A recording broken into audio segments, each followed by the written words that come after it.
After we're done, oh, we forgot to put that on. Good, okay. Uh, After we get through this and pass the audits, I'm gonna look back and reflect on this, and I think there might be, I mean, I have questions about this reconciliation process, and I think there's a better way to do it. And I'm gonna report on that after we're through the audit, which leads us to two proposals from the Finance Committee. I put the language in the chat, so that could be included in the minutes, just copy and paste, I guess. But first one, following up on the recommendation from last year's audit, which made a whole lot of sense, which should keep our audit at the suggested price that they're quoting, because that last year they had to do extra work, which drove up the price. So the first proposal is that the WORT board contract with Numbers for Nonprofits for audit prep for year 2020. Well, actually, it should be 2023 at the rate of $200 per hour, up to 10 hours. The 10-hour quote was maximum.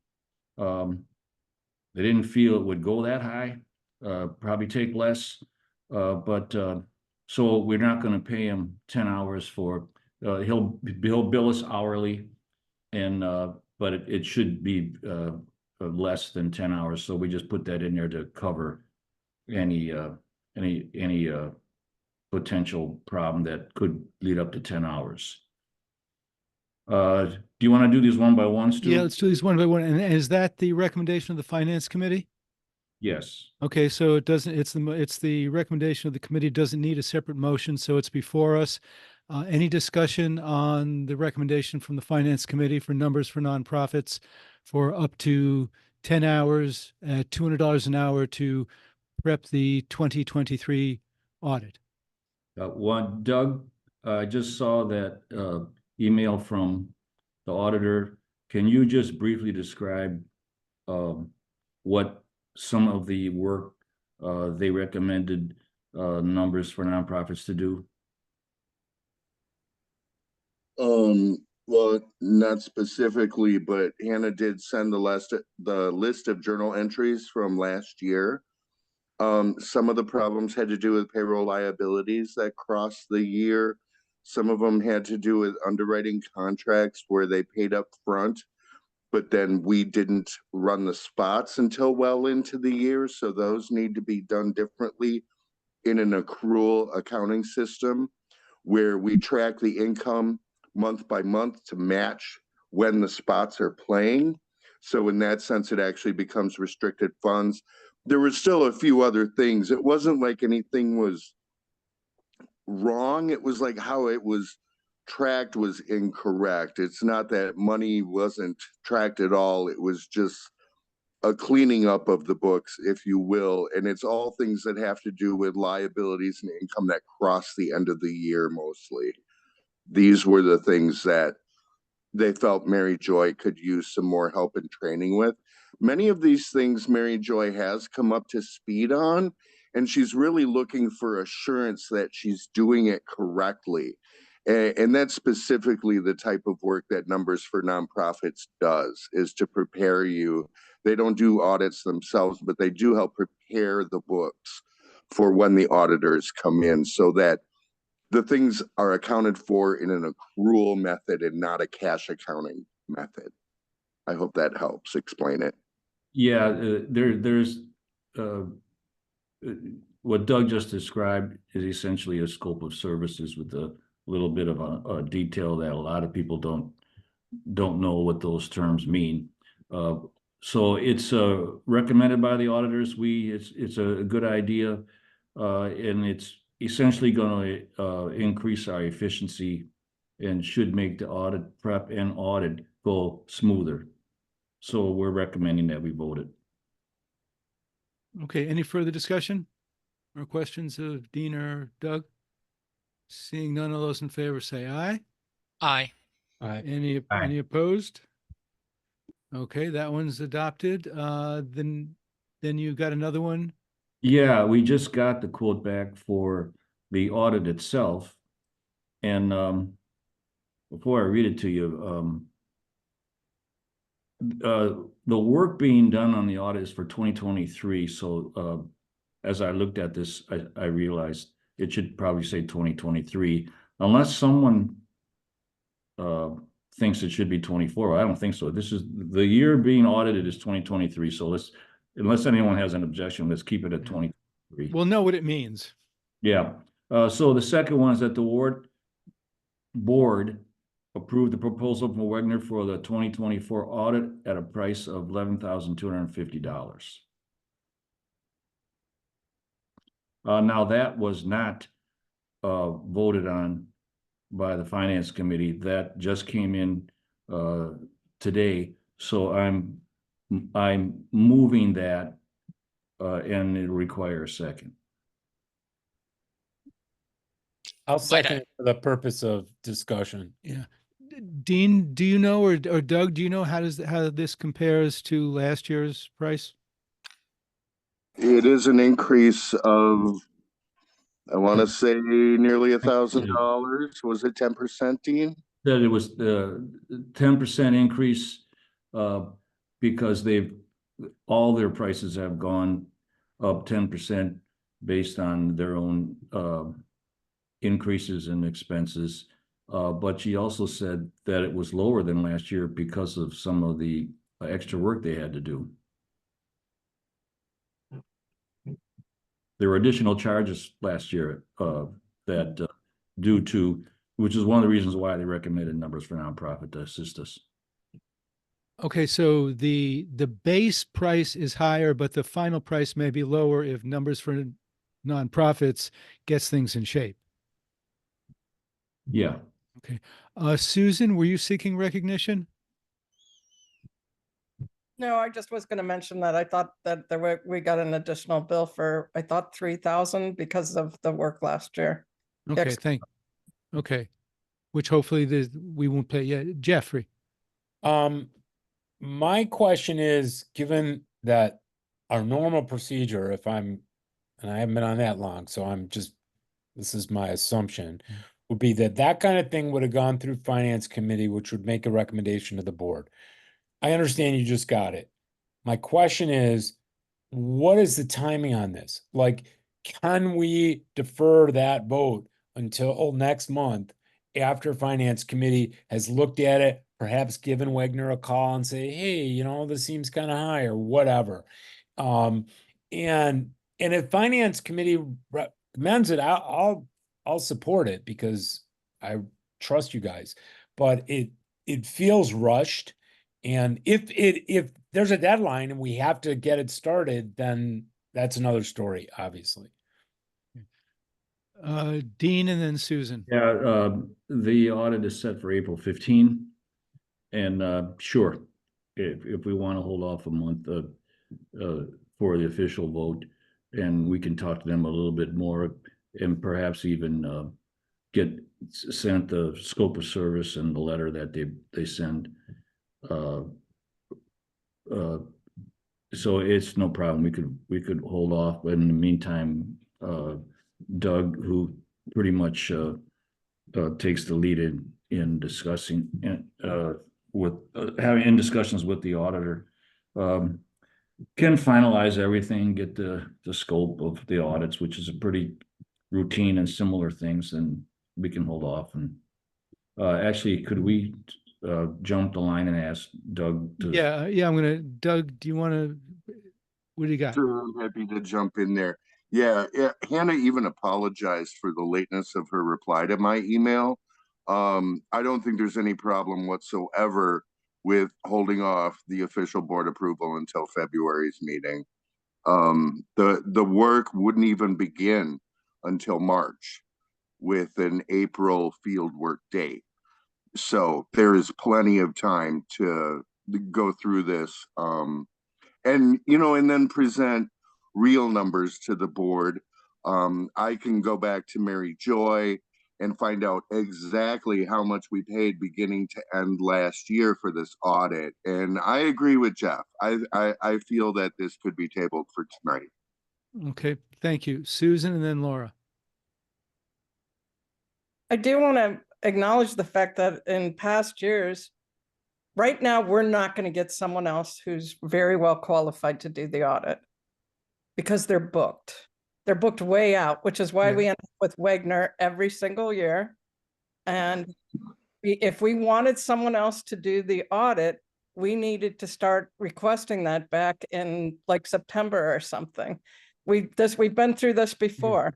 So I know this. The second thing is that bringing someone new in who isn't familiar with how things work really adds to the amount of your audit. Somebody who hasn't ever done WORT's books Okay. before. Susan, we're not talking about change. We're just talking about referring this and giving finance a chance to look at it. We're not talking about looking for a new auditor. That's not on the table. Not under discussion. Laura? Good point, Susan, but I want to agree with Jeff that it is one of the larger amounts that we've been asked to approve, and I'm just not comfortable with the short time span we've had to look at it. So I really like the idea that we are able to table this and to give it a little more thought before and I'm sure we're going to approve it. I just like the idea of having more time.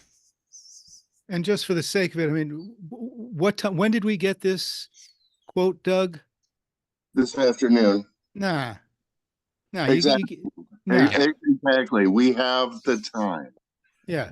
We have the It's a matter of time. self-respect. You give us a quote in the afternoon, we're not going to vote on it that evening. We have Well, no. yeah.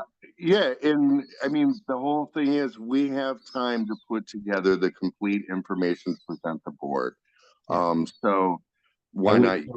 Yeah. I withdraw the motion. Is was it seconded? No. I seconded it, I think, for purposes of discussion, because Yeah. you're not really supposed to talk about it if Right. there's no second. After the second, yeah. Do you have to withdraw your second too? I I'll think. withdraw my second. Okay. Okay. So we understand. Why don't we either Doug or Dean let Wagner know that it's going to be on the February agenda? Yeah, I'm happy to do that. And Okay. and they'll be fine with that. Okay, thank you. Okay then, anything else from the treasurer's report? I'm good. I'm sorry, Susan, do you still have your hand up? Nope, Okay, just okay. not to lower it. Okay, anything else from the treasurer's report, Dean? No, that was it. Okay, and somehow in that colloquy of getting correspondence, I recalled I actually did have something to report under the president's report. And it is that there has been, we got more correspondence from our attorney in the litigation, seeking to schedule some prep sessions and depositions. Rebecca, did you get that email and from me forwarding the correspondence from our attorney looking to set up a deposition and some prep time with you? Yes, I did see that today, so I have to just check my calendar and reach out and establish that. Okay, thank you. And whereas they were originally thinking of a trial date in April, now it's looked like it's being pushed back till fall. So, eventually Charles Dickens will start writing about this, but for now, the next step is Dave and Sybil and Rebecca will get with our attorneys and do some deposition prep and then be deposed, and then things will go on from that. But that I did get that email, I think yesterday, and so I should report on that. Okay, then back to orders of the day, staff reports. The first, okay, Doug. Well, as Tom is not here, but does anybody have any questions or comments on either of Tom's reports? I'll just jump Yeah. in and Yeah, Laura. say that we're moving pretty quickly now on the installation of the new boards, in particular, the training on the operation of the new boards before we install the first one in Combo A. Just sort of a heads up to everyone here. Thank you. Then Doug, anything that you want to call to our attention or say about your report? Yeah, just that Chiliocracy is coming up on February 4th. I just got another restaurant today, so we've got 9 restaurants competing. So those of you on Facebook, it would be really helpful if you click interested in the event and then invite all your friends. And please come. We have the Grazers playing. Brian from Another Green Morning is in that group. So we have some bluegrass music. Harmony Bar 1 to 4 on February 4th. Spread the word. Thank you. And just as a general request, for those of you on social media, do be active in liking and forwarding and resending WORT related stuff, because it just really helps. It really helps. It really does. Oh, the other thing I'd like to mention is that I've also had some late breaking underwriting sales. And I know I reported last Friday that my total was 5,000 something. It's now 10,491. So I've had a big week. Yeah, so it's about 1,000 ahead of last year where I was at this point. So it's a good start. It's a good start. Excellent. Must be new smile. Thank you. Laura, do you have your hand up? Yeah, this is just kind of related to your first comment about social media. Do you recommend that we on the board have social media accounts? Is that a requirement, shall we say? It is not a requirement, and some of it is so toxic. I would not recommend that people who are not on social media necessarily get on social media. But I know some of us are active on Facebook, and like Ralph, man, every time there's a WORT item on Facebook, man, Ralph is liking it. I mean, and that kind of stuff, and it generates a kind of momentum that when you see, 10 people have liked this could be interesting, or 19 people are interested in going to this. And if you're in social media, do be proactive in advancing WORT related stuff. Understood. I understand the value of it. I just was wondering if I should get back on it. If you're not on it, I would be very, I would not, it's certainly not a requirement. And a lot of people don't have the stomach for it to be, especially during election year. Oh God, it's going to be, yeah. I feel vindicated. Thanks. Yeah. But for those of you who are on it, hit that like button. Okay. If nothing else for Doug's report, Susan. You can see a board request was at the top of my thing. I'm checking a minute, but as of yesterday, 3 board members had not completed the CSW request.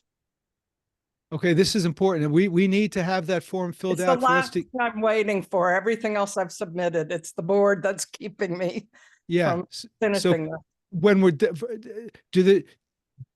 I'm going to look right now to see if everyone.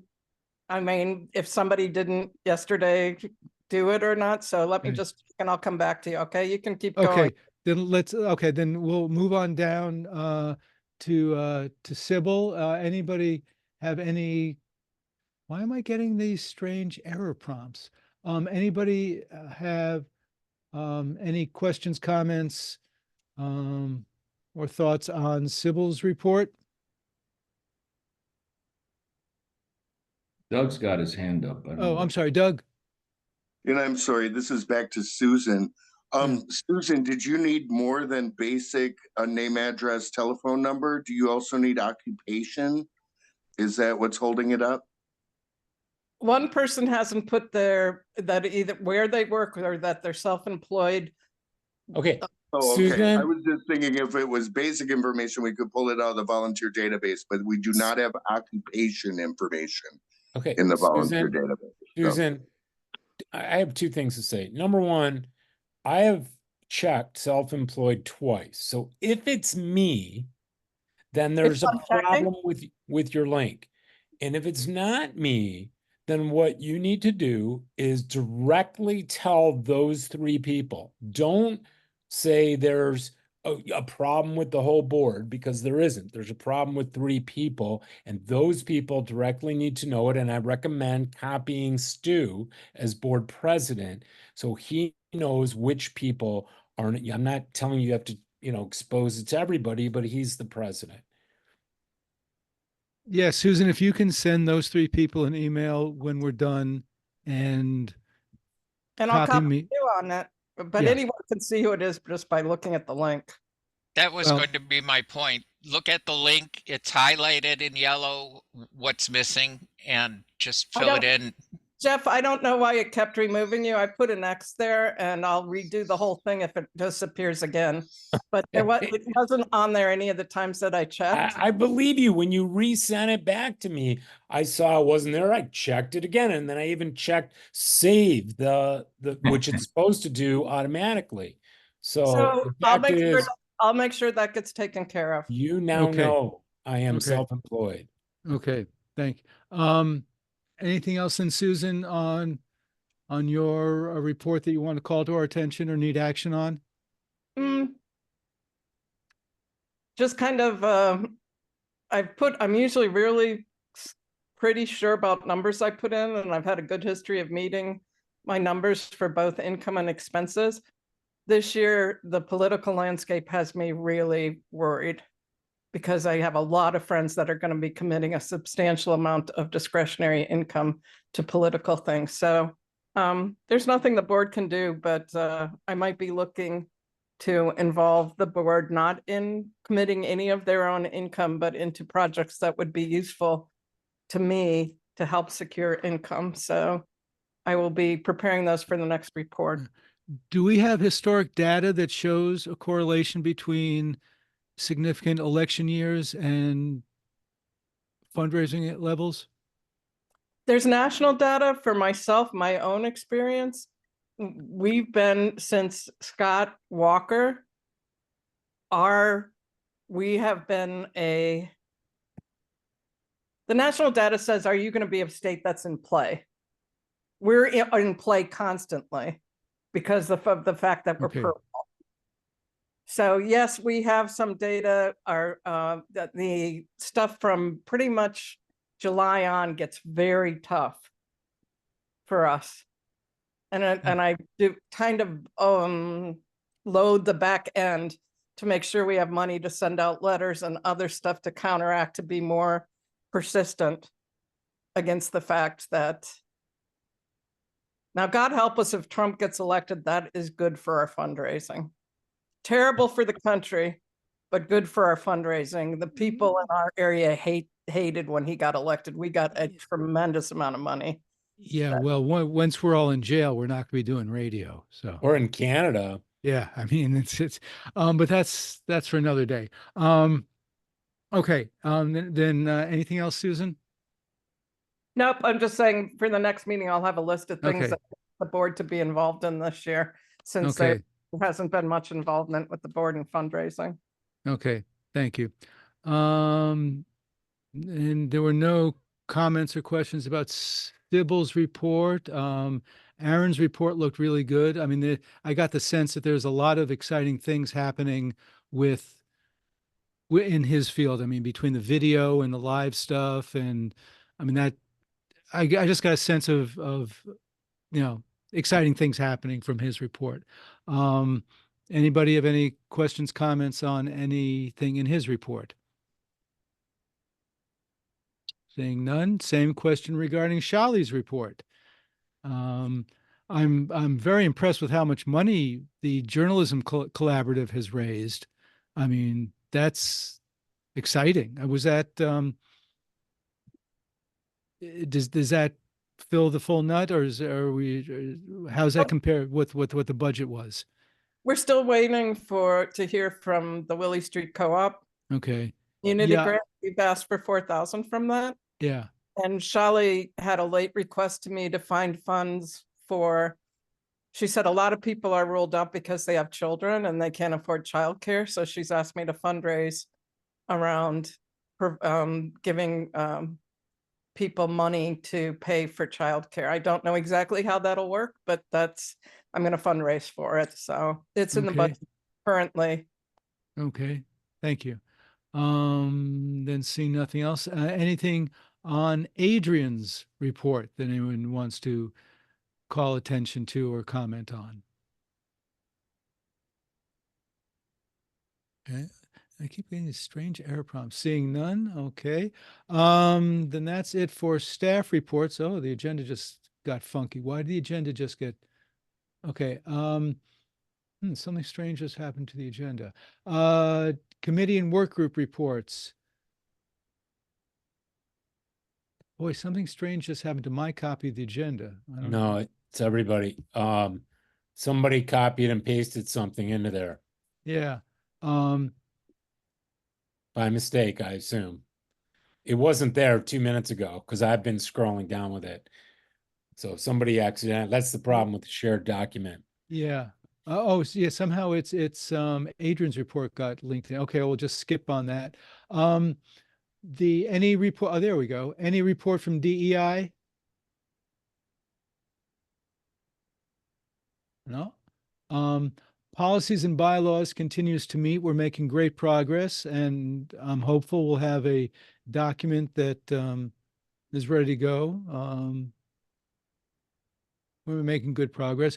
Personnel Committee, we have agreed upon documents for the evaluation process. We have documents for staff to do self-evaluation, for part-timers, and for volunteers to do evaluations. The union, Nate agreed with our response that we're going to require part-timers and strongly encourage volunteers. We were worried about what would happen if we required volunteers to do so.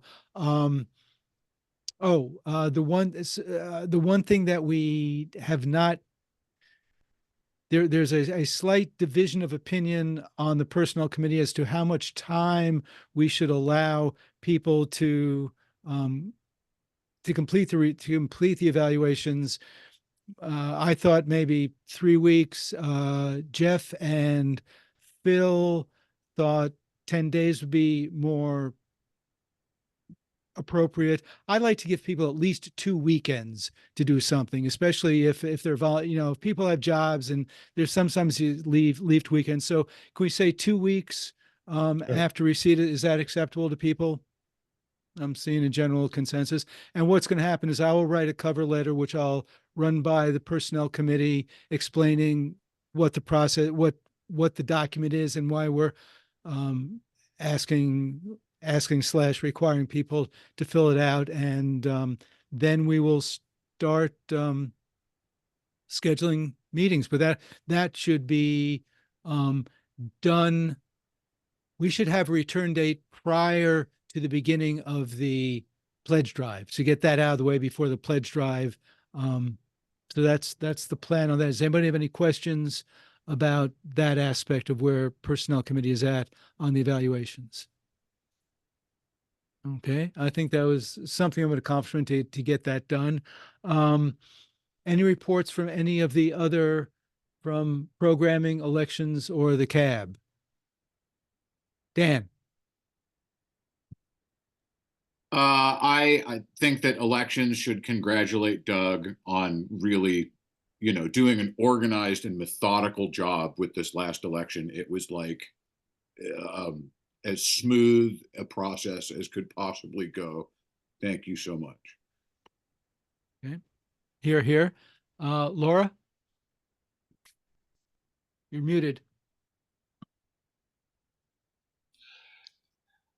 I'm sorry. I think I'm the one who messed up the agenda, by the way, so my apologies for that. I wanted to speak about the DEI committee, so that's if everyone else is through with their reports. I want to resume meetings. DEI has been inactive over the holidays, and so just a heads up for people who are on the committee. I'll try to get a meeting scheduled before the next board meeting. Susan has dropped out of the committee, but I'm working with Susan to get the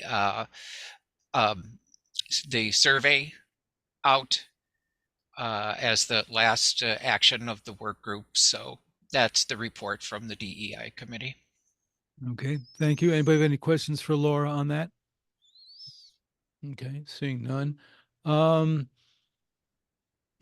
Well, we're down to the only thing we've got left now is we're back to the mural project, and we do not yet have Patrick. So Phil, you're back up. Or would people like to talk about the retreat concept and until Patrick joins us? Let's do that then. Doug and I have exchanged some correspondence, and staff has had at least one, maybe two meetings to discuss this. I put the document from staff in the folder because, like Phil, I don't know how to attach the documents to the agenda either. I thought it was a good start. There are both logistic and substance issues to resolve. The staff is requesting that we do this after the pledge drive, which seems like a reasonable request. We could, I think the pledge drive ends like March 10th, I think is the date. Susan, is that right? March 10th, somewhere around there.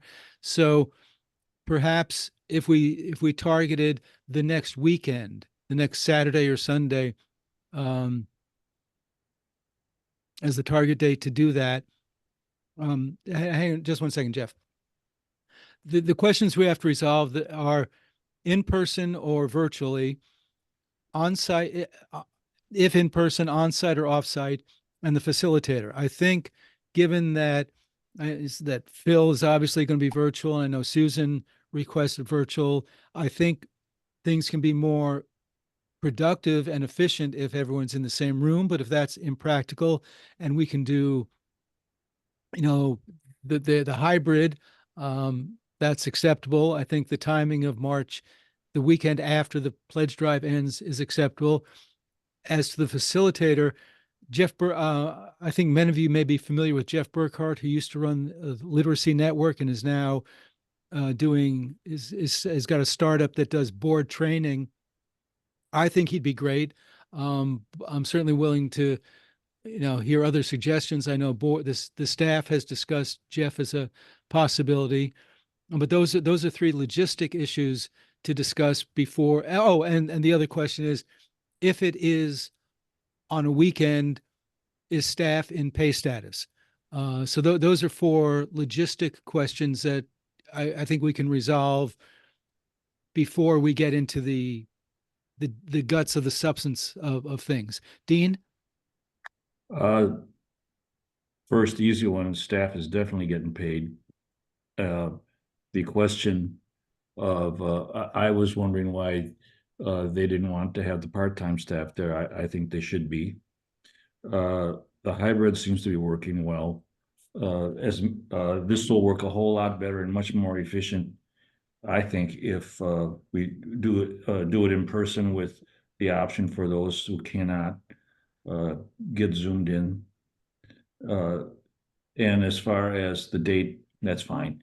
And there are, as far as Mr. Burkhart, I don't know him. There are others, but we should, maybe the executive committee can meet on that and decide that quickly, because I don't know what these guys' dates are like. And it should be a weekend.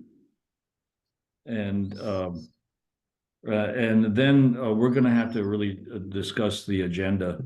I like having everything in front of me, and then you can subtract out what is appropriate for this type of meeting, and perhaps and the other things for another time that I saw today in the discussion. So the agenda should be made, I think, in boards usually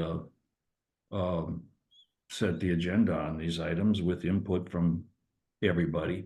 And then the facilitator needs to be involved in not so much agenda development, but once we decide the agenda, then we bring that person in so that they can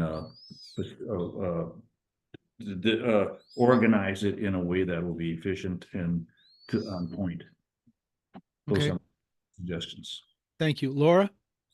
I think the agenda and who sets it is a really important point, and I think that we need to decide that as soon as possible. I wanted to mention something of a technical nature, and that is the hybrid is a difficult thing to do properly, especially the sound in the room. You know, we're at the station or wherever we're going to have the real members. So anyways, I just if we might have to rent equipment, or we might have to find a room with a good you know, with good Zoom equipment. Anyways, I just wanted to bring that up. I don't think right now, even with Tom's assurances, I don't think right now that WORT has equipment that's up to the task. Okay, thank you. Susan? We have a finance committee that meets virtually and in person, Laura, and Tom has fine-tuned that. I'm one of the virtual people, and I hear everything clear as a bell. I was very skeptical of how that was going to work, but it's in the library, the vinyl library, and I feel like I'm right in person there. I can see everyone. I can hear everyone clearly. He had tried things before, but now I think he has it down. So I just want to say that I experienced the virtual part of the meeting. I'm one of the only ones, and I think it's amazing. Okay, that hasn't been my experience. Okay. This is recent, so what if you want to have anything that's dual, just make sure Tom knows, and especially if we're using the vinyl library, he's got it down. Okay, Dan has, this is unsigned, it says West Madison, but since it refers to the Overture Boardroom, I assume it is from Dan volunteering the Overture Boardroom for us. Are you able to do that? Yeah, so the Overture Boardroom is under the command center schedules Overture, and we sometimes have it go out to groups for, you can rent it at a regular price, and if they asked us to pay money, I would get a staff discount because I work there. But they frequently give it to groups to use for free because Overture, who underwrites for us already, it does things. We've got a big, I want to say it's a 95-inch monitor, what width to zoom with. It's a nice room. And most of the time when we do things like let people eat lunch in there. And so like when Forward Theater's rehearsing, Forward goes in there to eat Chipotle, you know, and so yeah, so if we felt like it was a skillful idea, we could book that room either at a staff rate or perhaps for free if we wrote a nice letter. And it's got the capability to do the hybrid meeting? Yeah. Okay, cool. Doug? Yeah, I was just gonna kind of echo what Susan said. And the real reason that the ability of the vinyl library to host a meeting of this type has improved is because Tom purchased a multi-directional speaker that sits in the center of the table. So anybody speaking is picked up totally perfectly by the people who are online. So I appreciate Dan's offer, but I think we have our own good space that would suit us fine. Okay. Patrick's here. Yeah, I see that. We'll finish this discussion and then turn to Laura and then Jeff. I just wanted to say, all right, I was not aware of the new equipment, so my comment, just disregard my comment. Okay.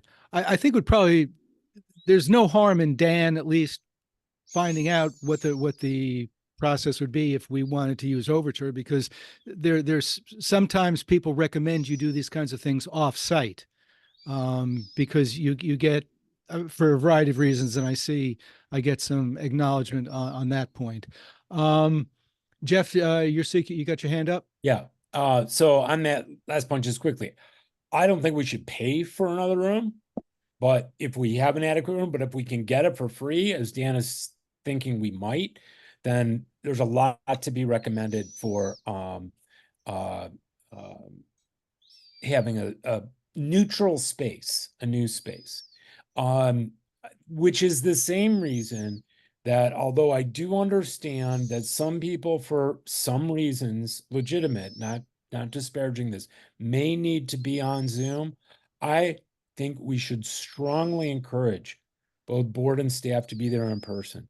I cannot underestimate how little I feel I know most of you, because most of you I have never met face to face. Now, that may be a generational thing. I don't know. But if we're going to have a real serious retreat, which means heart to heart, then number one, I would say those who are on Zoom cannot hide their faces. You would not be able to hide your face if you were there in person. Again, not talking about this meeting, I'm talking about a retreat.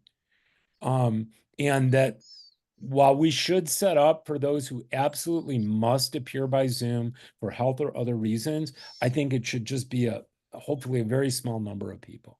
For that same reason, we should hopefully get as close to 100% of attendance as possible.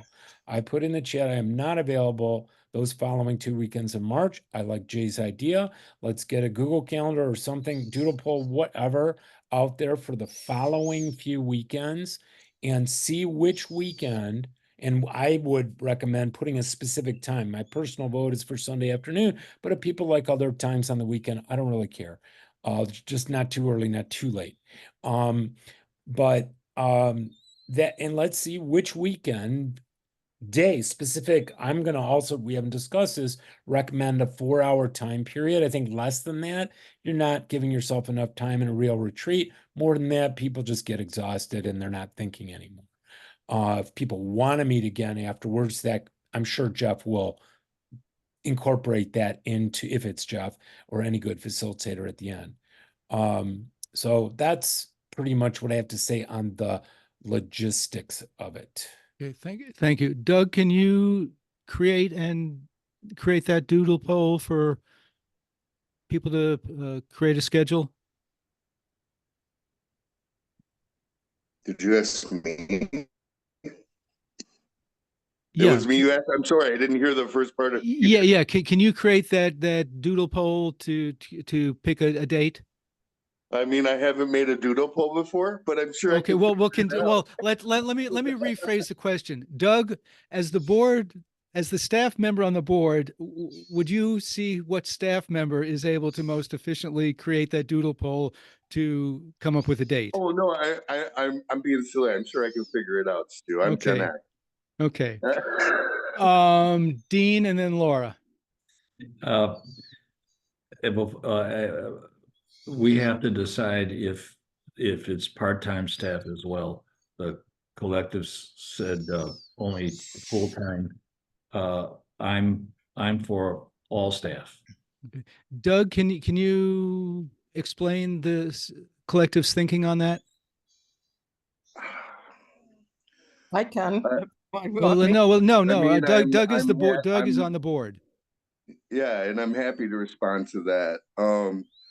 I mean, the part-time staff jobs are very specific duties related to specific departments.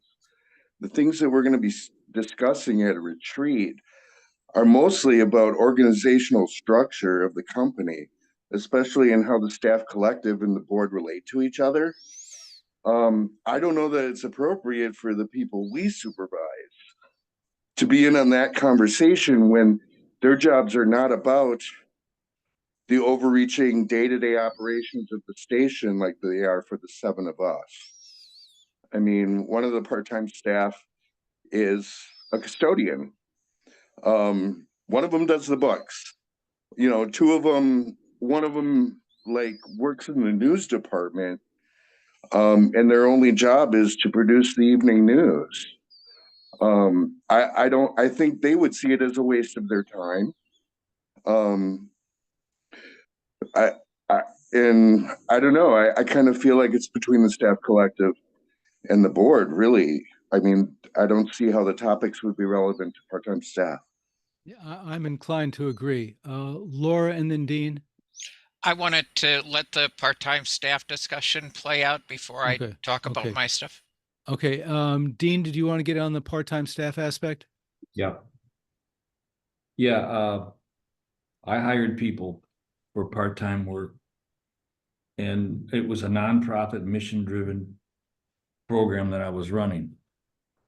Just like WORT, it's a mission-driven program, and I wanted everyone to work there to get the big picture, understand the mission, and at some point, they might be in a position where they had to do something that represented WORT or my other program, and I wanted them to get the full understanding of what their position was, even if it was a custodian.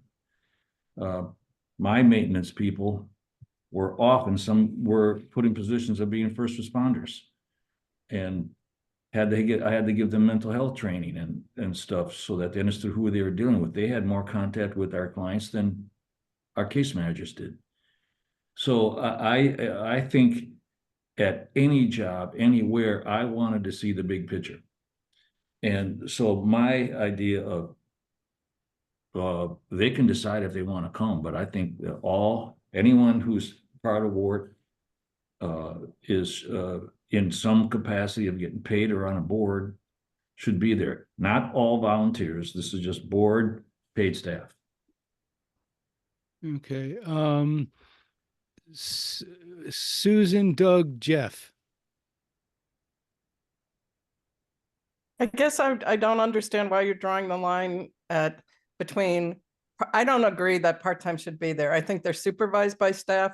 I think that we are in charge of conveying information to them. I never think, I have no sign that there's anything that is a problem with the part-time staff feeling that they're being left out of the loop. They were offered to go to staff meetings. They decided not to go.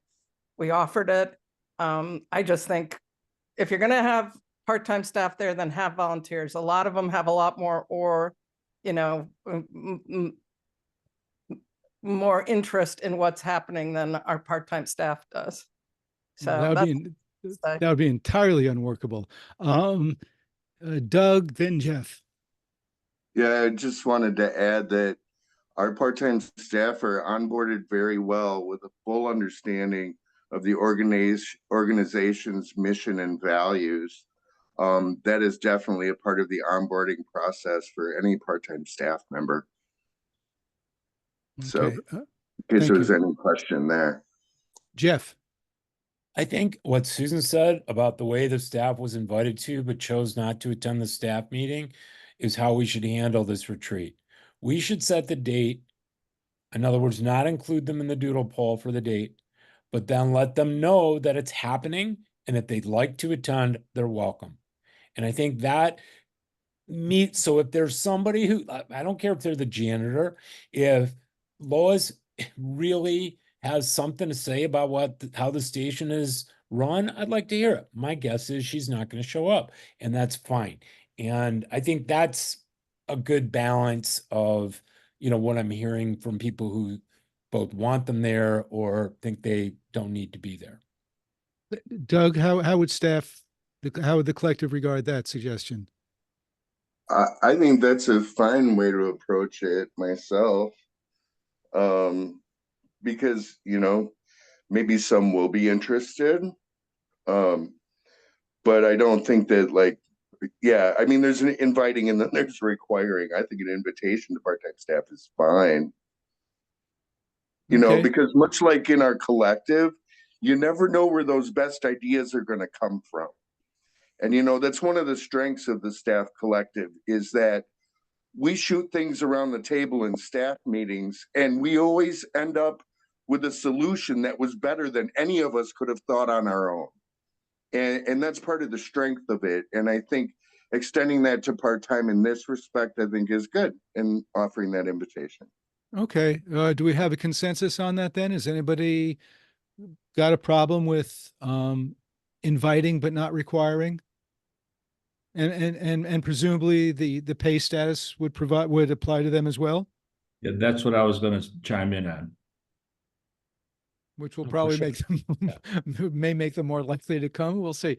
Okay, so we've resolved that. We're going to get a doodle poll sent out to pick a time. How do you want to approach the issue of A, choosing the facilitator, and B, coming up with the agenda? You just have continued back and forth between the collective and executive committee and bring something back to the board, hopefully at the February meeting. Jeff? Yeah, I was gonna say that works for me. Okay. We need to get a price from Jeff.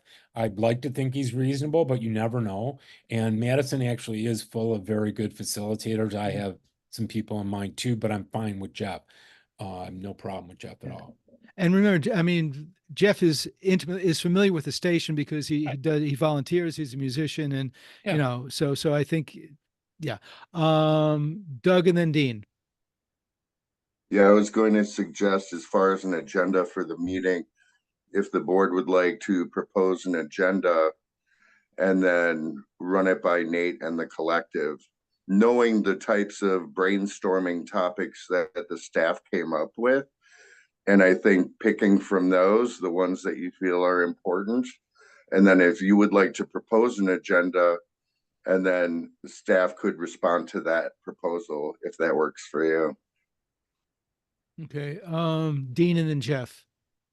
Yeah, And we'll get to you, Laura, eventually. We will get to you. Or did you want to get in on this? I mean, Laura's had her hand up for the longest. Did you want to get in on this? I specifically wanted to talk about the agenda, Okay, as well as the length of time that we're going to need, to put on the schedule to accomplish an agenda. So yeah, you can work your way back to me. Okay. Then Dean, Laura, Jeff. yeah, I think before we adjourn tonight, we have to assign responsibilities of who is going to review the facilitators and make the offer. And then also who is going to develop the agenda. I think if we just leave it, well, unorganized and unassigned, it we'll be going through emails back and forth. It's going to be too long. So a committee should be established to. Well, I think it's the executive committee, and yeah, and that means the primary people are then me and Doug, and we will. But let's just state it out loud so that we know who's responsible. Doug and I will take responsibility for bringing something. I mean, we've already begun the process. Staff has had a couple of meetings. The document is in. I mean, that's a good start. And Doug, do you think? I think probably choosing the facilitator also has to be a joint decision. As opposed to the board unilaterally. I mean, ultimately, it's always the best if we all agree on something. Yeah. Would people, am I authorized to get a quote from Jeff Burkhart on what he would charge to do a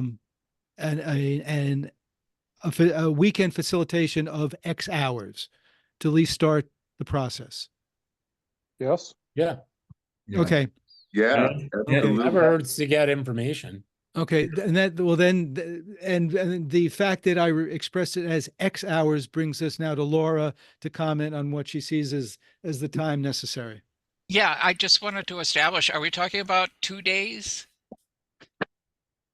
Or one day for the retreat? I think we're talking about a day. Does anybody, Doug, I mean, I think it's a day. I think it's a day of probably, a good afternoon, a good morning, 4 hours or so. Okay, not an 8-hour day, a 4-hour day, a half a day. Yeah, but the floor is open for. But the reason course. that I'm wondering about how we're going to structure this, and it helps to know how big our bucket is before we start making an agenda. And also, I think we're going to need some feedback from the facilitator. We can't just have a wide open agenda and then just sort of dump that on our facilitator. We got to see what he or she is comfortable working with us on. Okay. So just wanted to throw those out there. Let's take this one step at a time. Show of hands, how many people think this is a 1 day of X hours as opposed to 2 days? Who thinks this is a one and done? Okay, so we're talking about 1 day. Is 4 hours within people's comfort? Is 4 hours enough to get stuff done? Now, Phil says, what about 6 with a lunch break? And Tanya is nodding in an affirmative manner. A 6-hour day with a lunch break? I think it would give time to relax and enjoy each other's company possibly, but just have downtime, maybe give a break for people who need a break. Okay. I just wanted to mention what Jeff was talking about, kind of the social aspect, getting to know each other. A lunch break would certainly be helpful. Okay. Okay. Are people, oh, Ms. Pittman has joined us. Are people, so I'll ask Jeff about a 6-hour weekend day with a lunch break. What kind of, what Sure. is that? I'm seeing affirmative. Okay.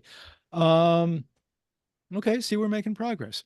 And Doug and I will continue to, well, I think we'll get the executive committee together to come up with here's what we think the agenda should be. Staff, now and give it to staff and make it an iterative process. Does that work for people? I'm seeing affirmative notions. Jeffrey appears to be seeking recognition. Yeah, I just wanted to make sure I agree with Laura on this, that while I think it's a good way to go back and forth, executive committee, Doug and the staff, to hopefully craft, and it helps that we now are talking about, I don't know how long the lunch break will be, but let's just say 5-ish hours of work, probably closer to 4.5 once people trickle in, that kind of thing tends to happen in the beginning, and maybe there'll be some get to know you things in the beginning. So that'll help for the doodle poll too. But I think it's really important for whoever's facilitating it, be it Jeff or otherwise, to have, like, we give them, here are the things we're thinking about being in the agenda. And if they're good at what they do, and like you say, Jeff knows WRT, he will either say, yeah, that looks doable, or are you kidding me? There's no way you're getting through that in 6 hours. You have to pare it down. So it's really important that we not just kind of plop, oh, this is it, facilitator, like it or lump it. And if you don't like it, we'll find somebody else. No, absolutely. Absolutely. Okay. I think we've got the next steps ahead, and we'll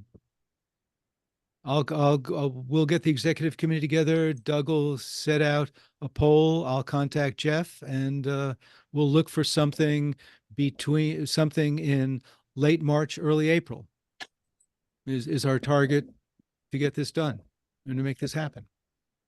Okay. Anything else on that? Okay, I think that was some progress. And now we're ready to return to the discussion of the mural. Patrick, thanks for joining us.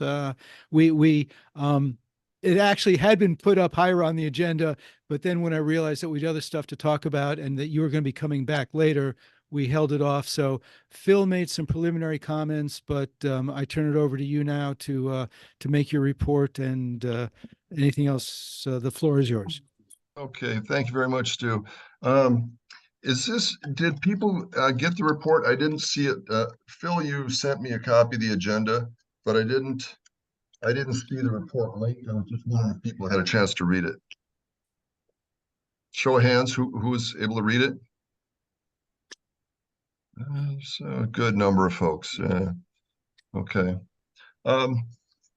There's one overarching kind of question. I added one big rambling question up front on this, and then there's three different areas that we've really focused on lately. There's as we look ahead to basically there's 3/4 of this year to do this project. There's this quarter, which will be a lot of the artistic work. There's and fundraising is really at a critical point where we have to bring money in. So before I get to the overarching point, I'll just touch very briefly on the three areas. The artistic side, one of the things that really came out of our team is to get a detailed schedule on this, and that's reproduced. That's in Shali's report. Shali, chime in if you like. The team, everybody on this board had an opportunity to review the call to artists document before. It'll come out any day now. And the other thing that really held this up is really to put something in the public domain with this. And I just came from the 4th Ward lofts, and that was one of the questions that they asked. We'll put something in our minutes. We can't give money, but we can pass the word on to everybody else that lives here. A lot of people have approached me about donations, individuals that don't normally donate here, but a link. This is the second or third time I've heard people say, send me a link, tell me more. So that's the artistic side. Is really it's led us to the timeline, which is pretty well anchored on this side. But funding, one of the questions that we came out with is, the scope of the project. I'm sorry, was it Shali? Do you wanted to chime in?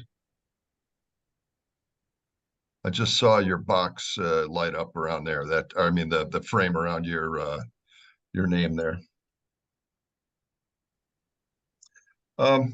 Funding, I'll just touch on this very briefly. We had a really good, thanks to the people that provided connections on this.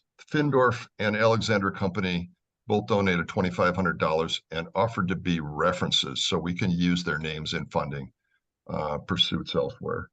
So we've got about 20 different letters out right now, and we're doing follow-up on those. The question that nobody has asked me here is, what if you don't have enough money? What if you have just the right amount of money? And what if you have too much money? And which would be a wonderful problem to have, but it gets into the scope aspects of this project. When the team kind of had a question asked amongst us, is this a mural project or is it a building exterior project? For the facade grant, we have the opportunity to have 50% off on anything we do on the exterior. But do we have the money to do that? Do we have the ability to coordinate that?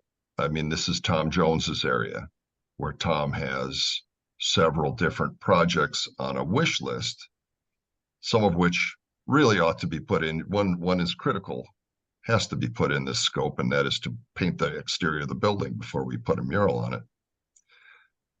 Some of the things he's put them all down for 2025, but when I met with him separately before this meeting, he said, well, if we had the money and the board was okay with it, well, we could do it. We could do it this year instead of, have it on the wish list for later. So this is kind of the question that I have for the board here. How big should this scope be? I thought this should be $100,000 because, well, it's 40,000 match. You raise another 40. So you've got 80. And then there's the items that don't fall into the matchable scope. So 10, 20,000, something like that. But am I going to run this? The non-scope items? Can I order windows or things? It really comes to Tom. And does he have room on his plate for that? do you want to put a mural on this building and then put windows in later? Or, you know, I mean, that doesn't seem to make sense. You've got some key things. So I'll read you the question. Anybody have any clarifications before we call it? Yeah. Jeff? Well, the way I think we're not going to be calling the question, but we're going to be. it's a But question. actually, Patrick Dean asked and if Laura, anybody- Dean and Laura had their hands up. True. Yeah, fine. I don't know why you call on me. Go ahead. I didn't go first. I don't care. Yeah, Dean. Okay, years ago, an artist friend and I were having drinks at the Harmony, and the entire conversation was how much canvas prep he puts in before he started a painting. So from, and it was extraordinary. It was really enlightening to, the amount of thought that got put into the frame, and he makes his own frames. I mean, this really involved stuff, and it was like, it's like, holy shit, yeah. So from thinking like that, the perspective of looking at our building as the frame, and the frame prep that has to be made to put a proper piece of art on it, we can't be doing tuck pointing after the thing is done. There will be cement in the middle, then we'll have to repaint it over that. It's canvas prep. So from that kind of perspective, with the artist in conjunction with the condition of the building as the frame, as the canvas, we look at it like that, then that might be a little bit easier way of answering these types of questions when we this isn't just building improvement, it's canvas prep. Thank you. Laura? Yeah, if you want this mural to last, you definitely have to tuck point and prime the surface beneath it. The other thing that I think came up early in the discussion was the downspout that runs diagonally across one side of the building, and whether or not we wanted to put in a rain gutter that would eliminate that downspout from crossing through an entire side of the building, and then after that, things just kind of pile up.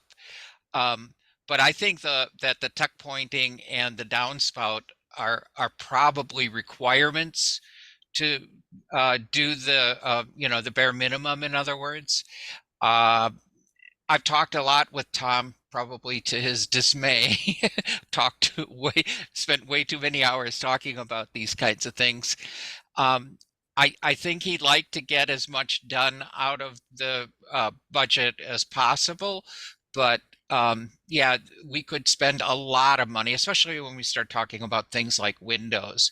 I don't necessarily think that he's looking to get new windows out of this, but maybe you know something more than I do, Patrick. But at the bare minimum, the tuck pointing and the downspout are probably necessary. So the question that you're asking, I'm a little curious. I'm not sure exactly what you're asking for with the question. Could you clarify what it is you're asking of the board tonight? The basic question that I'm asking here is how to handle additional scope in this project. The original group was formed as a mural group. So now we have a larger scope here and an opportunity for a little larger scope to take advantage of 50%, 100% matching or half off, right? Some of these things you ought to be done. And I guess when I look at this project, and we need to do this in 2024, I think, just because of the personnel that are all involved in this. And if we're going to do something like windows, that's in a future budget. I mean, this board would have to make a decision or approve what is beyond the scope of simply the mural. And when I look at Tom's list, do you have that list? Have you seen his wish list? Mary Joy and Tom shared it with me. I have seen a wish list. I don't know if it's the same one. Well, there's basically 4 items on it, and a fifth or sixth, I think the team would like, but exterior prep is one of them at $20,000. That's basically your tuck pointing, whatever you got to do, chiseling things out, repainting, just putting a whole new base coat on there that the mural would support. The roof is one thing that I think is probably in worse shape than anything out there, but that's outside of the scope of this, except for perhaps to clean it up a bit. There's a lot of debris. There's junk up there that's people that didn't have a place to store. The gutters, he's put in at about 10,000 to reroute some of that. Should that be in there? That diagonal gutter that or downspout that nobody likes is, that's on a side of the building where there's probably not going to be a lot of painting done, because that next building, it's essentially just like an alleyway there. I would not want to spend a whole lot of money on a mural to do that, but you ought to be doing the gutter or the downspout. And the other one is the windows. That's at $12,000 is what he estimated. He said maybe that's going to run a little higher, but basically the exterior prep, the gutters, and the downspouts at least you'd have to do. The windows, and there's another thing here is lighting, and this has to do with security and also to highlight the art in a proper manner, which is another $3,000 to $6,000, which was not on Tom's list, but really probably ought to be. So if I might suggest real quick, the downspout / gutter, that's really only one thing, because when you do one, you're going to do the other. And then the surface prep, which would be tuck pointing and priming, those are necessary for the mural. Anything else is superfluous. I think the only thing we really need to talk about tonight would be, are the downspout and gutter and the surface prep part of this, are they within the scope? That's it. Thank you.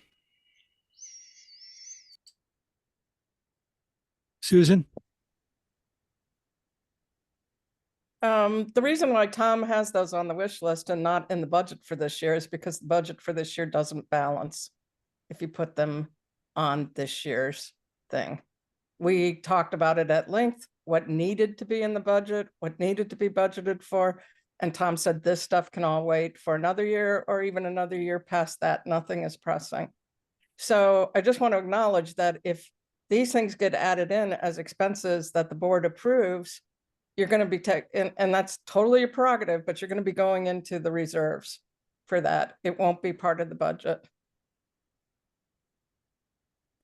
That's all. I'm still doubtful we're going to be able to afford all the things we already have in the budget. So just an acknowledgement, I'm happy that it gets a 2-to-1. I think that the roof is the thing that is the major concern of Tom's. It's $30,000. That's the thing that he is most concerned about.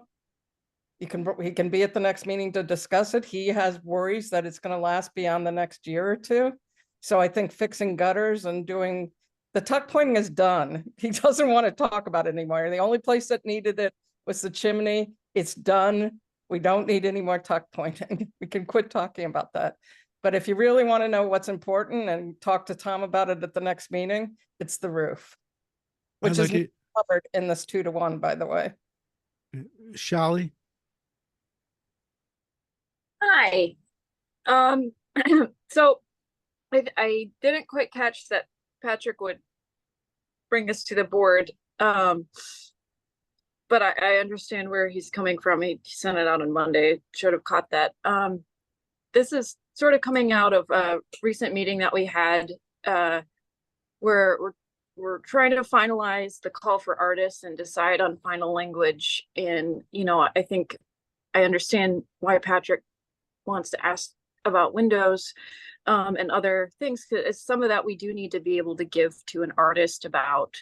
You know, it was pointed out to us that artists are not architects, and that we need to be able to give them, you know, here are the windows, here's the railing, here's the signage, and here's the lighting that we kind of expect to do. And that was mentioned, that comes out of the meeting that we had this summer with the city when we were talking about the facade grant, and the city said, we want answers to all of those things in your application, and your application does not contain those. So include them in your next application. As for what we want, like I think the board, the mural committee, the staff can decide all of that. And that's why these things are coming up. But I did point out to the mural committee that as of right now, like, this is not a question, because this is not within our purview. Our purview is to get the mural done, which is already a gigantic project. And we're bearing down on the timeline. The timeline to get this out was yesterday. And frankly, it's a lot of staff, my work for this part. And I know everyone is doing other stuff. I know there's fundraising Patrick and Jonathan are doing, which is awesome. So, you know, but I wanted to kind of stay tightly focused on what we need to even submit the application, which is the artist process, which is going to dominate the next 3 months.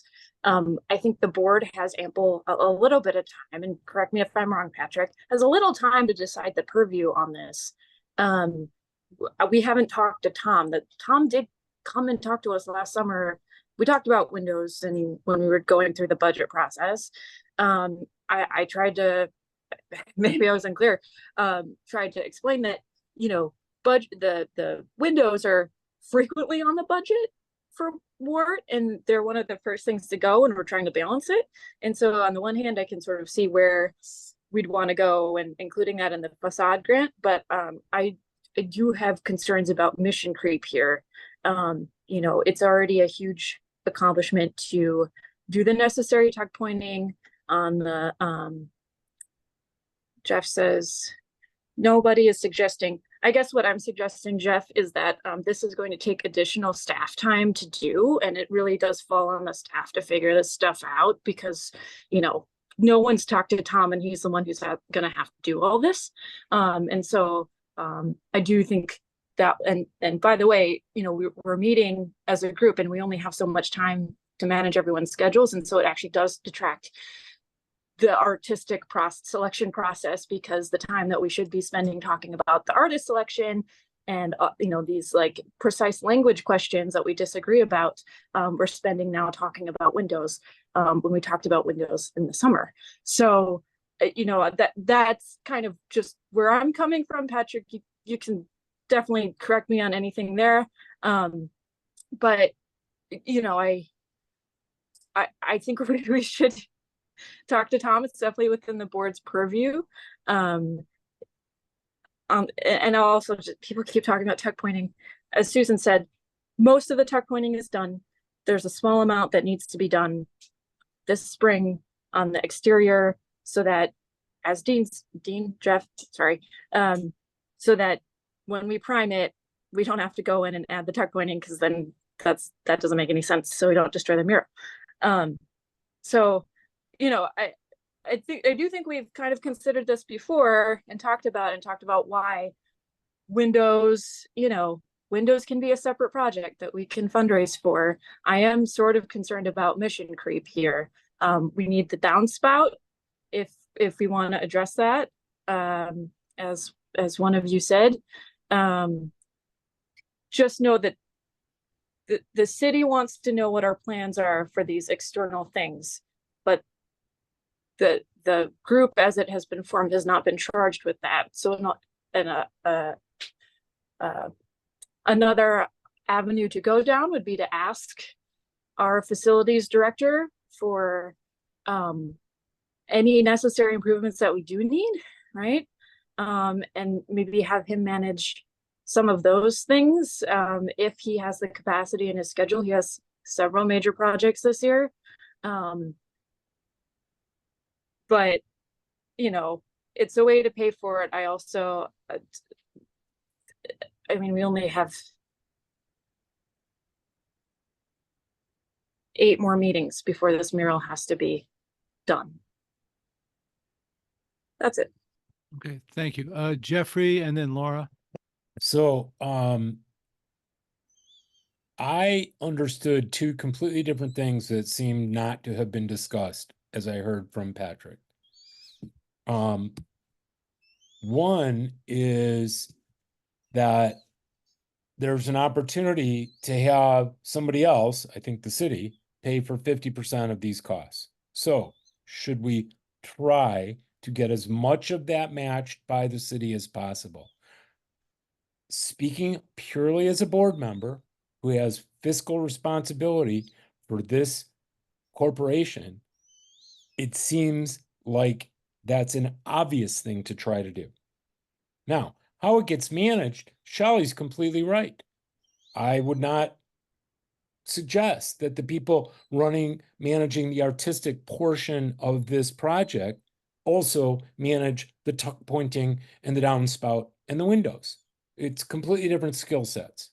And Shelley has already pointed out the staff person, Tom, who would be in charge and need to be consulted about that.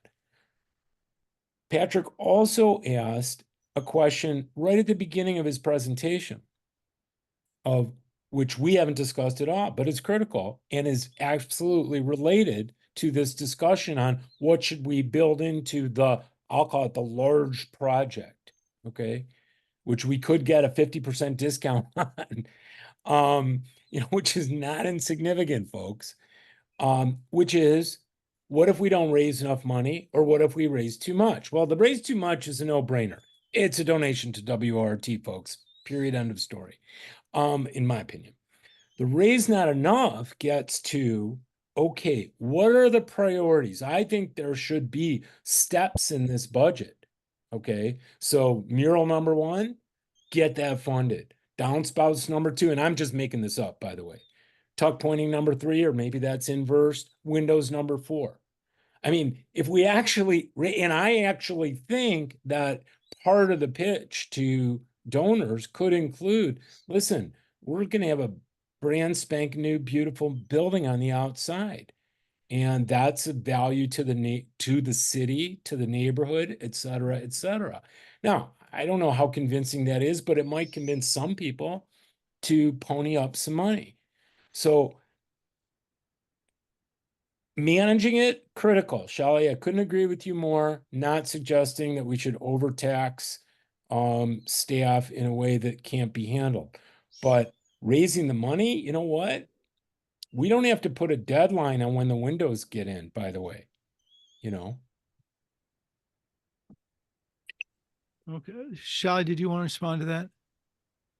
Can I just ask, I mean, is it, Patrick, you would probably know the answer to this, or anyone who was at that meeting with the city. I don't know if there's any limitation on applying again, and or a limitation on raising the funds in the future, right? I understand that it's reimbursable, but as Susan said, we were still responsible for half of that money. And if we want to apply for this year, that's not budgeted. So I'm not sure that it actually is a good financial move. I understand you can get 50% of it refunded, but you know, there are other avenues to raising money for necessary repairs. I am a little concerned about adding too much to one bucket to do in 8 months. Yeah. First off, I really, Shelley, everything you're doing to lead the artistic front in this is tremendous value. And just working through this, I mean, that's one separate area. And I would hope that you would not have to worry about the scope creep.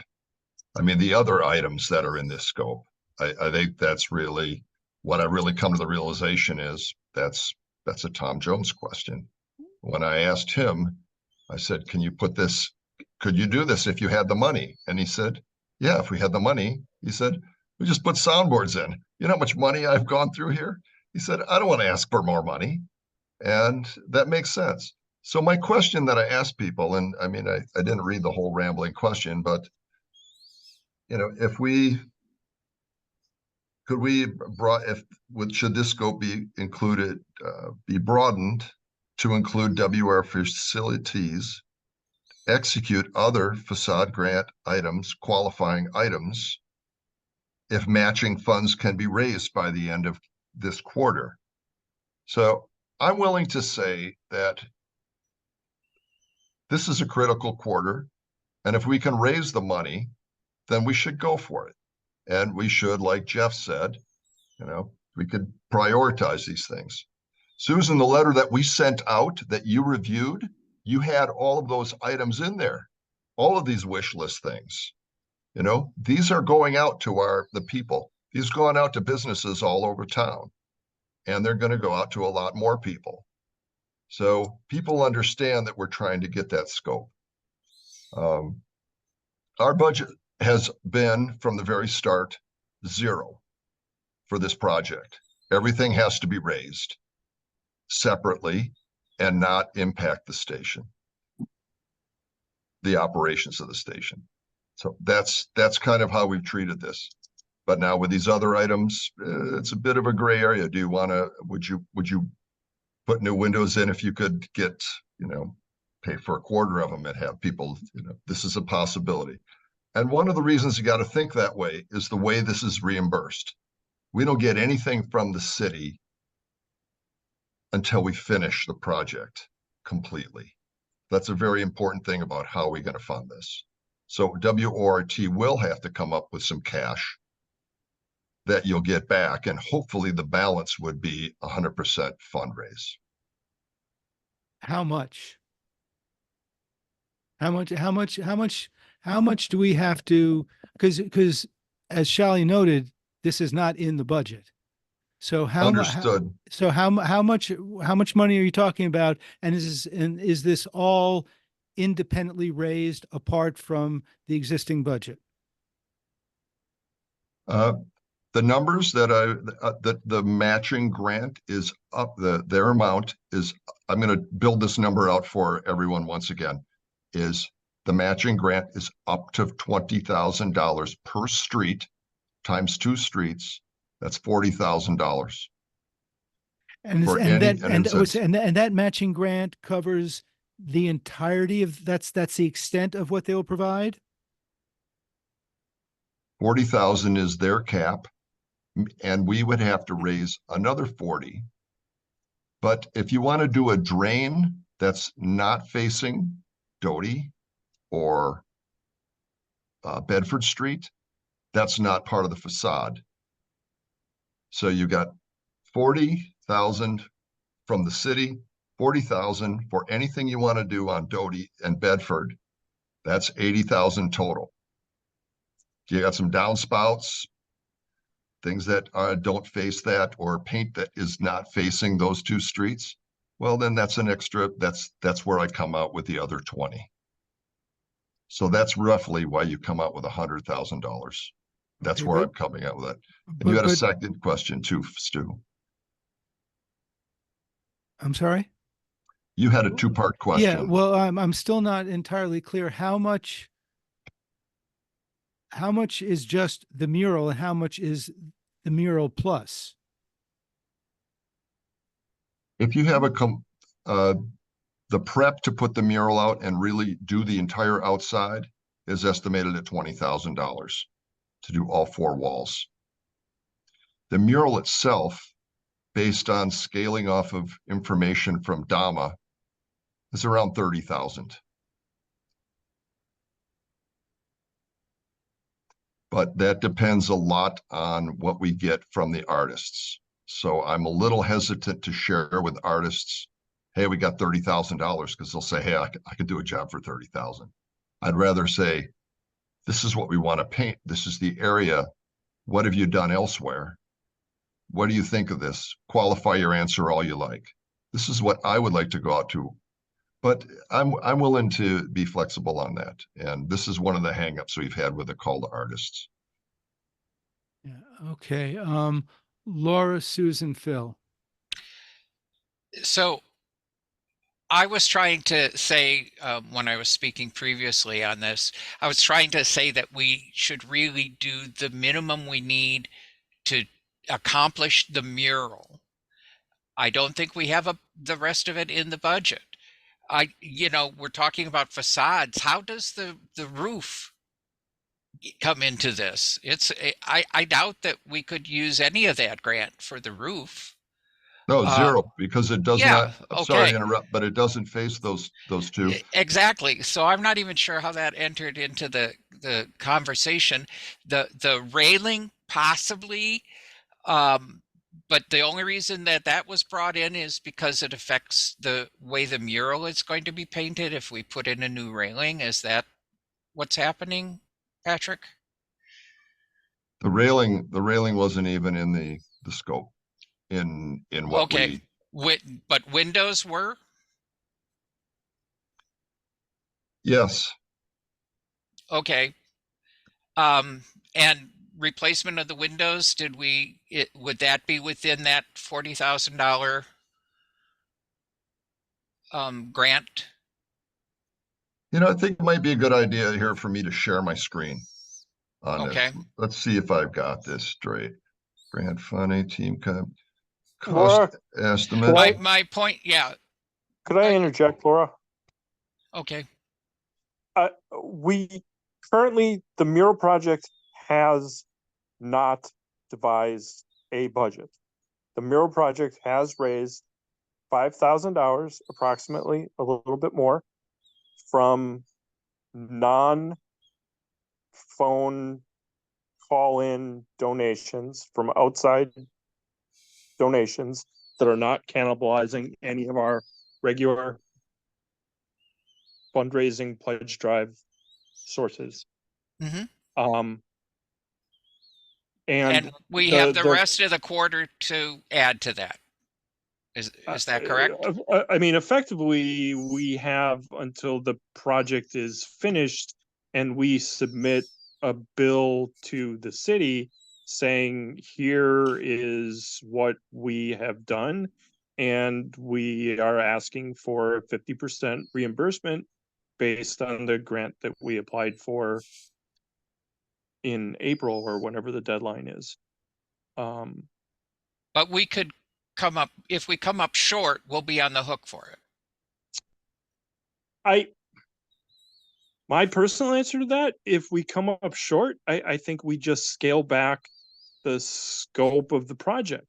I think we work with the artist and say, well, okay, when we hired you, it was on the assumption that we were going to raise X amount of money. We were not able to raise X amount of money. So we'd like you to simplify the design that you're painting on the building. That's my personal take on it. I guess I don't know that we have entertained that contingency. I'm not so worried about the art and the artist. What I'm concerned about are the things we're adding on, such as the railing and the windows. I understand we need to do the surface prep part of it. Maybe we don't need to do the gutter, but it's the other things that we're adding on that we eventually may be on the hook for, or I just don't think we should shoot so high. I'm glad that the roof is totally out of this now, out of the scope. But yeah, let's just worry about the surface prep. I'm saying let's do the minimum. Okay. Phil, did you have something else, or were you just responding to, because you've still got your hand up? Oh, sorry about the hand raised. Okay.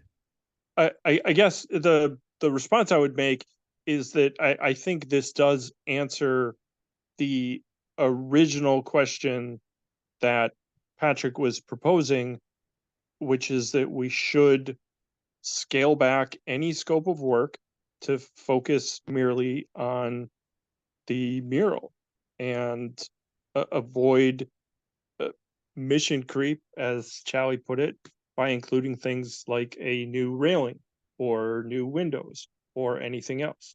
If we are somehow so successful that we raise so much extra money, those things can be taken care of in the future. New windows, a new railing, etc. But I think for now, the consensus I'm hearing from the board is that the mural project should work on raising funds for a mural and any necessary surface prep only. Thank you. Susan? I'm unmuted. A couple of things. I am cheap. And if the windows are something that really does need to get done, I mean, we put them off several times, but there's condensation and problems with them. I think that using part of the reserves right now to address things that Tom thinks are compelling things that if we don't address now, we need to address next year. They're not going to be any easier to put in the budget next year. And if we can get half for them, and if, you know, I think that they're a reasonable thing to use some of our money for when we're getting double the money on those, as long as, Patrick, if we give money for those, if we set aside reserve funds for those are used specifically for that stuff. I'm in favor of it. When I said before we have to use our reserves, I wasn't saying when that's a terrible thing. I'm saying if you can get, you spend $1 and you're going to give me $1 to get the stuff done that needs to get done, that's a good deal as far as I'm concerned, and worth spending some of our reserves on. I have a quick question, Susan. Can we use the reserves to pay off the matching funds for the grant? Yes. All right, then I feel a lot better about it. I just didn't want us to come up short. The money has to come from fundraising. That's where the reserves are from. It doesn't have to be stuff that you raised during that specific period. I sat in on the meeting, Patrick, and that was the question that I was having in my mind, and they answered it. So as long as we come up with the funds for that, you know, that reserves counts. So I just want you guys to consider the fact that I'd like to wait and get some response from Tom and have you guys approach Tom and say, if we can get 2-to-1 on this, and you're telling us this needs to get done before 2026, then this is the time for me to do it. Okay, that's all I have to say. Yeah, I'm a little concerned that we do not have either a full presentation from staff or, to my ears, an agreement among staff as to how to proceed. And I certainly would want to hear from Tom before we did anything significant regarding the facilities. So I'm not exactly sure what, Patrick, exactly what action are you asking us to take tonight, and what action is tonight the deadline for us to take? The course that we're charting right now is to have these, well, first of all, I'm sorry Tom isn't here, because if we can raise this money, it'll mean that we're asking Tom to follow through on those items this year, or to run them. So if we were chartered as a mural team, if we were going to recharter this today, what question would we ask ourselves? What do we want to do this year? How do we want to approach that?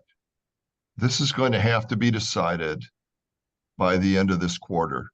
So if there's requirements that you have, or I don't want to come in and by the end of this quarter, we're going to have to put an application in with a plan to the city, and that will have to say what's our scope.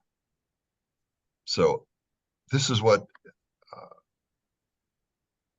if for the team that was chartered to do a mural, are you willing to expand that scope? Or if we contingent upon getting, certain amount of fundraise so that there's, de-risk this, so you don't, there's not too much of an outlay. By the end of That's the the question. by the end of the quarter, does that mean close of business on Friday, March 29th? 29th. I'd like to see what we can do by then. No, but I mean, is that the deadline? Is it close of business on Friday, the 29th? Our deadline for getting something for submitting the application? There is not a firm debt. I'm self-imposing a deadline because I'm looking at the timeline for the fundraise, not for the application. Okay, so you want, okay, so you need an answer by the end of the quarter, which gives us 2 more board meetings to hash this out fully to the point that we're all satisfied with.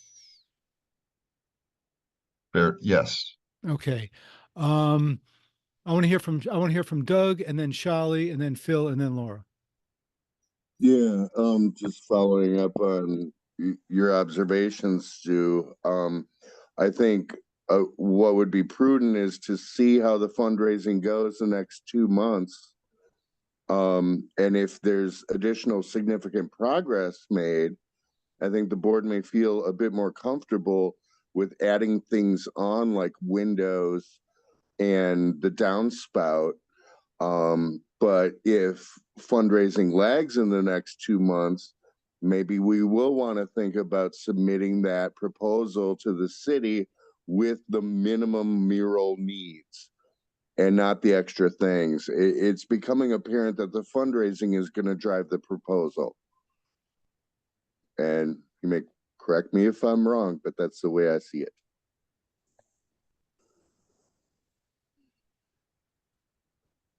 Shali? So I think we already sort of have a process to answer this question. To clarify, the funding with the city does run out, and that's a big reason of why we need to submit it in the spring, as was advised. But more to the point, if the mural needs answers to questions to fill out that application, such as lighting, railings, whatever, gutter, we're already going to have to work with Tom to really administrate it, because I'm not sure any member of the mural team is going to take that on. So we already have a process in that they go to Tom, we go to Tom, we give him notice, we ask for his perspective and what's possible for him to administrate. And then that Tom lets you know and asks for board approval to include something in an application. So I don't, some of this will be dictated by fundraising, things we could do, but we already sort of have that process because that's within the scope of a staff job, and we can ask him, but he's not here and I didn't let him know. So, yeah. Okay. Alderman Ken Golden used to have a phrase when he thought something wasn't ready to come to the council is it soup yet? I don't think it's soup yet. And actually that's why I had to turn my camera off, because I had to go down and check on my bean soup, which is not quite soup yet. Phil and then Laura. I was just going to agree with something that Chowie said. My understanding is that the facade grant application through the city is taken on an ongoing basis. So there is not a firm, you must apply by such an X deadline. However, the city is very upfront about the fact that the earlier you get a deadline in, the more likely there is going to be money if you are approved for it. Okay. Thank you. Laura? Big yes to looping Tom into this discussion. He really needs to be a part of it. And then the other thing I wanted to mention is the reserve funds. If I really think that that's what the purpose of the reserve funds is for, is to reinvest back into our building, especially. And so if we're making improvements to the building, facade or otherwise, I think if we have to dip into the reserves, I'm still for this. Okay, thank you. Shelley, were you seeking recognition? Is your hand just still up? Oh, sorry. Here we go. It's okay. It's okay. Is there any, Patrick, as I understand it, there's nothing that needs being done tonight. Is that correct? No, I think this discussion is helpful. Okay. Just so you understand what we're up, what the activities are. We're leading into a pledge drive, and this is a completely separate fundraise activity. Yeah. We're aiming, and I've been working with Susan to make sure that these are not the people that keep this place going. These are people, this is a specific capital raise. Right. We Project appreciate, raise. and we appreciate that. But for the purposes of January 17th, it's after 9. I don't think we have we don't have anything in front of us that we have to vote on tonight. I think what we need is more information from project team, track how the fundraising is going. I definitely want to hear from Tom with a firm statement as to priorities and his ability to undertake those additional administrative tasks to do stuff. So I'm going to suggest that we may, if there's anything else you want to share with us, to do so. But other than that, it may be time to move on. But Susan, did you have something to add?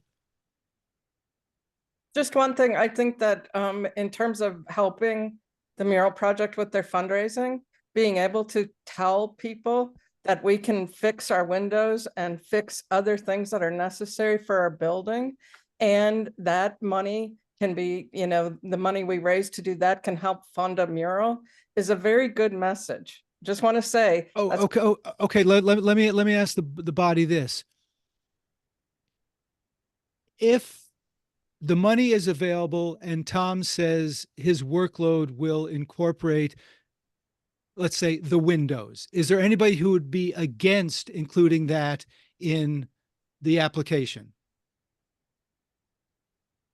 So Susan, you can say as part of the fundraising, and if we get the money, we can do this. No, I'm saying the mural project can say when they're soliciting people, they're not just going for a mural, they're also. Right. What I think I just got a consensus on was that if the money is available, we'll do it. Yeah. We're not telling people we're going to do this. The pitch is, and if we get the money, we can also do this. Is that the pitch from the mural project or from WORT? Like my pitch? That's the pitch from the mural project. I think I think we need to allow them to be able to say that. Is there, well, I just asked if anybody objected to that, and I did not get any. Do we have a consensus that the mural team can say conditionally, if we get the money, this is something we can do? Yes. I see thumbs up. So unless Shali, and I see what, most importantly, a thumb up from Doug as well, and from Phil. So I think that's what you got out of the meeting, Patrick, is that the conditional pitch to people is not only a great mural, but if we raise enough money, we can fix our windows, and who knows what else we can do. So that's where we're at. Okay. But as we go along, we want to be kept abreast of the fundraising. And I also want to hear from Tom what he thinks his workload is going to be if the money does become available, because that's critical. Anybody else? Anybody have anything else on this at this time? Okay, so I think we moved the ball a bit. Okay, very good. Thank you. Thank you. Anything else? There will be a motion to go into closed session, but anything else? We've discussed the retreat. Any other new business to come before us before we go into closed session? Say again? Somebody said something. Okay.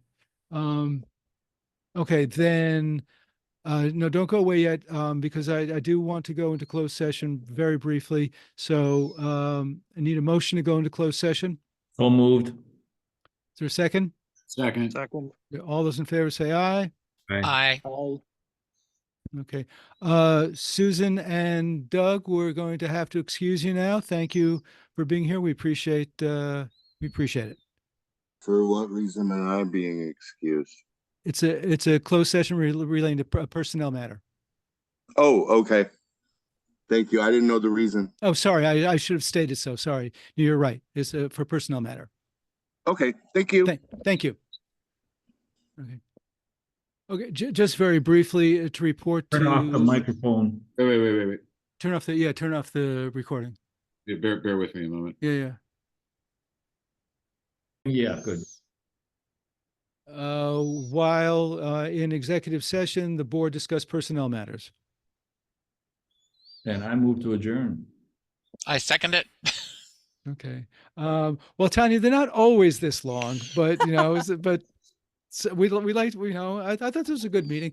Okay. You're all those welcome, in all Tanya. those. Really glad we're all happy you're here. Me too. Yeah. It's a And great I will, pleasure. Thank you. and I'll send out a Google thing to work up a time for personnel to meet.